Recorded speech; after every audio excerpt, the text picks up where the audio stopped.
Direct महाराष्ट्राच्या बाहेर होते श्रीदाची दुसरी शाखा. Good morning cuties, welcome today with बन. तर पहिली शाखा आपली विट्यामध्ये आहे हे तर तुम्हाला सर्वांना माहितीच आहे. सो आता नवीन शॉपच्या ओपनिंगला मला जायचंय आणि त्याची सगळी तयारी सुरू आहे. थोडा स्टॉक मी ट्रॅव्हल्सने पुढे पाठवला आणि बाकीचं पॅकिंग करून आम्ही सोबत घेऊन जाणार आहोत. काही आउटफिटचे शूट राहिले होते ते करून घेतले आणि आता बेंगलोरला निघालीस तर रिटर्नचा मुहूर्त कधी लागतोय काय माहिती. मग मी माझ्या फ्रेंडला घेऊन गेली होती कॅफे मध्ये. मस्त पैकी बर्गर आणि कोल्ड कॉफी एन्जॉय करत खूप सारे गॉसिप्स केले. इतक्यात आम्हाला तिथे भेटला वैभव.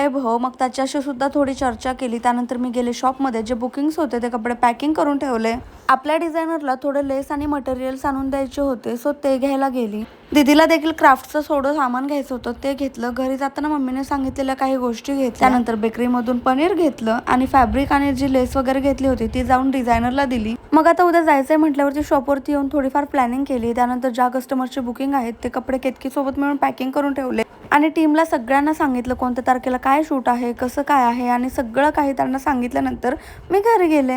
आय नो की हे व्लॉग थोडे लेट येत आहेत, पण कामाच्या व्यापामुळे आणि गडबडीमुळे मला time to time mini vlogs upload करणं झालेलं नाहीये, एडिट करणं सुद्धा झालेलं नाहीये, पण मी आता करते. सो तुम्ही सुद्धा अजिबात मिस करू नका. प्रत्येक ब्लॉग बघा, खूप सारं प्रेम द्या. आणि हो, मी बेंगलोरमधले बरेचसे लोकेशन्स एक्सप्लोर करणार आहे आणि त्याचे सुद्धा मिनी व्लॉग, त्याचबरोबर मोठे व्लॉग सुद्धा मी अपलोड करेन.